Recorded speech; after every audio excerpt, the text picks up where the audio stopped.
Hello दोस्तों, तो कैसे हो आप सब। तो जैसा कि हमने लास्ट वीडियो में रिवीजन प्रैक्टिस कराया था किसका, classification of labour laws in India, जिसमें हमने बात की थी प्रोटेक्टिव लेबर लॉज के बारे में, regulatory labour laws, wage related labour laws and welfare related law labour laws. ये चार चीज़ें, protective, regulative, wage and welfare, classification किया था लेबर लॉज का इन चार पार्ट में, जिसमें हम प्रोटेक्टिव लेबर लॉज के बारे में सिर्फ पढ़ा था, जिसमें हम पर्पज बताए थे प्रोटेक्टिव लेबर लॉज के बारे में, जैसे कि protective workers from to basically to protect the workers from exploitation and hazardous condition and ensure their safety।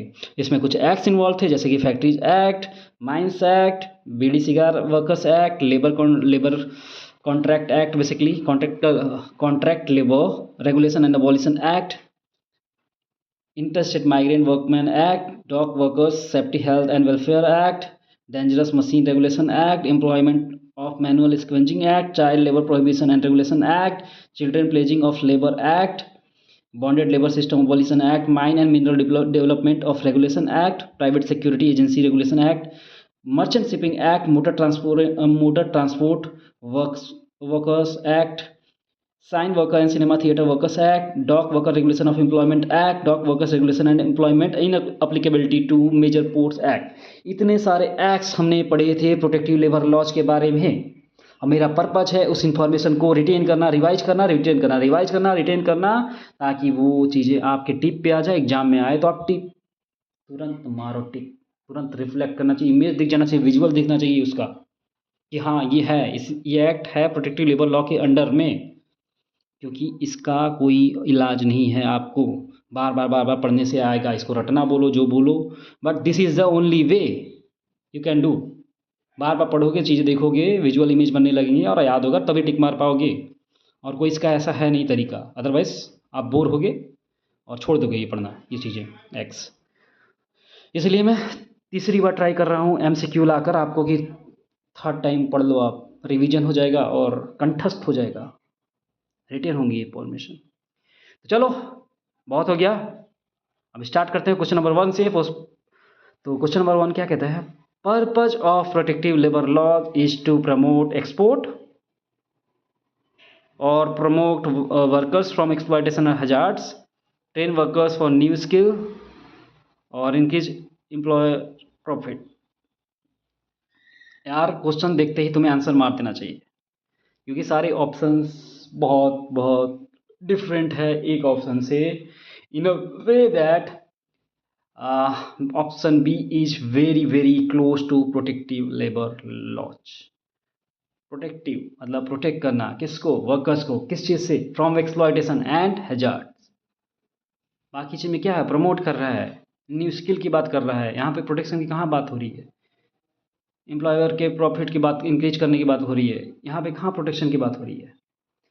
Common sense लगाओ यार ऐसे क्वेश्चंस में। और क्वेश्चन नंबर 2 पे, factories act was enacted in, this is very very very simple question. Factories act was enacted in 1948।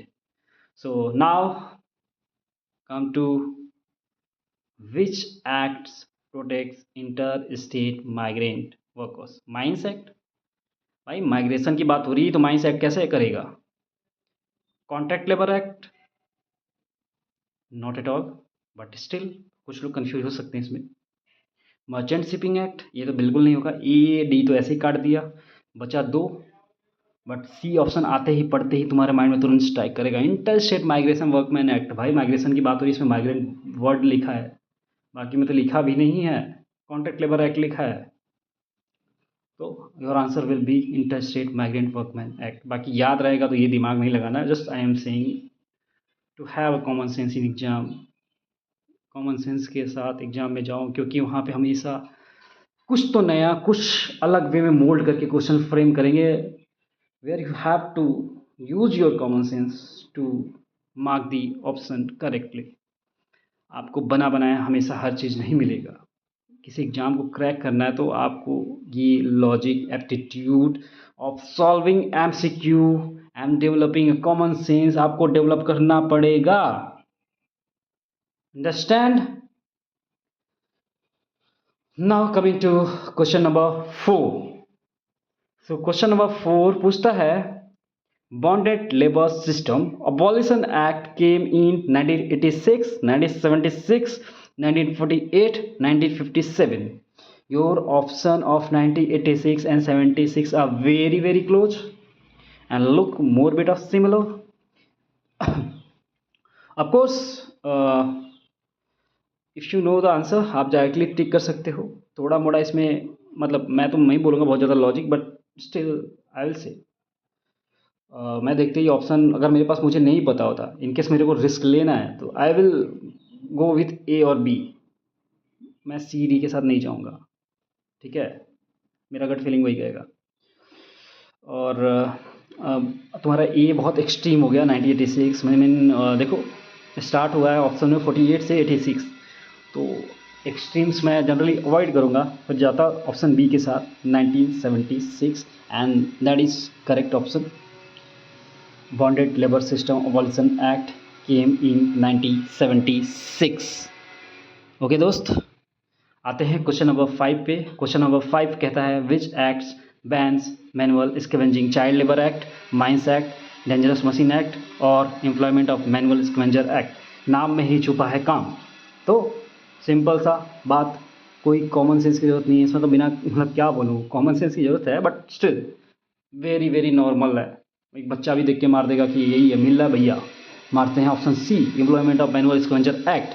तो that is it is just to recall और remind you कि revision बहुत ज़रूरी है और कोशिश करते रहो ये सारे एक्ट्स तुम्हारे माइंड में फीड हो जाए। मैं रटने की बात नहीं कर रहा हूँ, बार बार देखने की बात कर रहा हूँ, ताकि जब वो वर्ड्स और लाइन आपको एग्जाम में आए तो आप फैमिलियर फील करो कि हाँ ये इस एक्ट के अंदर आता है। मैं ये नहीं पूछ रहा हूँ कि इस एक्ट को मतलब एग्जैक्टली किस ईयर में आया, तो मतलब इतना रटने की कोशिश नहीं करना है कि आप बैठ को टीचिंग करना है, तो आपको पढ़ाना नहीं है बैठ के किसी को, आपको एग्ज़ाम क्रैक करना है। एग्ज़ाम ख़त्म, उसके बाद ये भी ख़त्म। याद किसी को नहीं रहता ये चीज़ें। वहाँ पे जो काम कर रहा होगा ना वो भी जो बहुत यूज में होगा चीज़ें वही उसको याद होगा, सारा कुछ थोड़े ना याद होगा। चलो देन, अगर थोड़ा सा भी एफर्ट का फ़ायदा मिला हो मेरे वीडियो को लाइक करो और चैनल को सब्सक्राइब तो ज़रूर करो, इफ़ पॉसिबल शेयर करो, दूसरों का भी भला करो यार, हमें भी मोटिवेशन मिलता है और वीडियो बनाने का और अच्छे तरीके से और कुछ नया लाने का, कुछ इनोवेटिव करने का, ताकि तुम्हारे लाइफ में कुछ चेंज आए, कुछ तुम ग्रो कर पाओ लाइफ में। ठीक है दोस्त, तो यही था MCQ for classification of labour laws in India, और इसका मेजर पर्पस था MCQ का कि तुमको इन्फॉर्मेशन रिटेन कराया जाए, रिवाइज कराया जाए। मैं बार बार इस वर्ड को इसलिए बोल रहा हूँ कि तुम्हारे माइंड में ये घुस जाए, सबकॉन्शियस माइंड में, कि revision is very important. Until you revise, आप कितना भी पढ़ लो कोई फ़ायदा नहीं है। ऑलराइट, ठीक है, देन मिलते हैं नेक्स्ट वीडियो में नए टॉपिक के साथ। Bye bye.